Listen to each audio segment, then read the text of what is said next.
Item ಯಾವುದೇ ಇರಲಿ try ಮಾಡಿ ಆಚಿ ಚಿಕನ್ ಮಸಾಲಾ.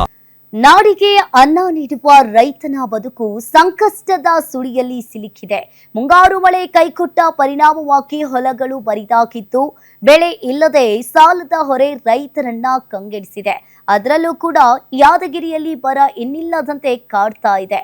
ಈ ಕುರಿತು ಒಂದು ವರದಿ ನಿಮ್ಮ ಮುಂದೆ.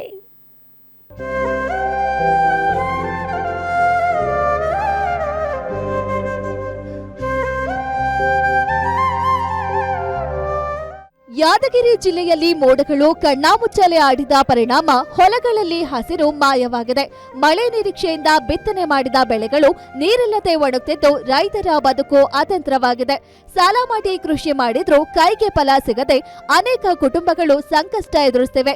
ಇದೇ ತಿಂಗಳ 8ರಂದು ಚಟ್ನಳ್ಳಿ ಗ್ರಾಮದ ಮಲ್ಲಿಕಾರ್ಜುನ ಹಾಗೂ ಬಸವನಗರದ ರಾಮು ಎಂಬ ಇಬ್ಬರು ರೈತರು ಬೆಳೆ ಹಾನಿಯಿಂದ ನೊಂದು ಆತ್ಮಹತ್ಯೆ ಮಾಡಿಕೊಂಡಿದ್ದಾರೆ.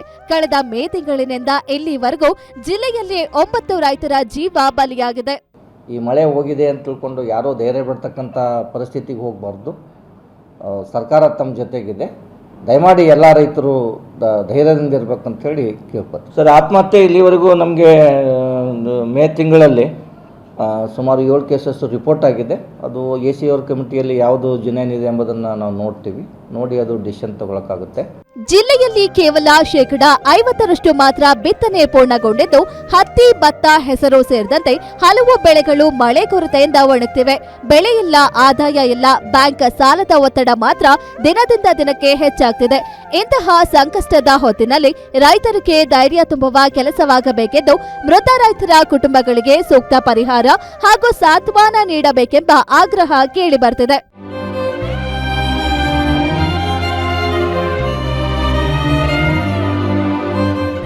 ಯಾದಗಿರಿ ಜಿಲ್ಲೆಗೆ ಸಚಿವರು ಹಾಗೂ ಅಧಿಕಾರಿಗಳು ಭೇಟಿ ನೀಡಿ ವಾಸ್ತವ ಸ್ಥಿತಿ ಪರಿಶೀಲಿಸಬೇಕೆಂಬ ಒತ್ತಾಯವೂ ಕೇಳಿಬರ್ತಿದೆ. ಬೆಳೆ ನಷ್ಟದ ಸಮಗ್ರ ಸಮೀಕ್ಷೆ ನಡೆಸಿ ರೈತರಿಗೆ ತ್ವರಿತ ಪರಿಹಾರ, ಸಾಲ ಮರುಪಾವತಿಗೆ ವಿನಾಯಿತಿ ಹಾಗೂ ಅಗತ್ಯ ನೆರವು ಒದಗಿಸಿದರೆ ಮಾತ್ರ ರೈತ ಸಂಕಷ್ಟದಿಂದ ಪಾರಾಗಲಿದ್ದಾನೆ.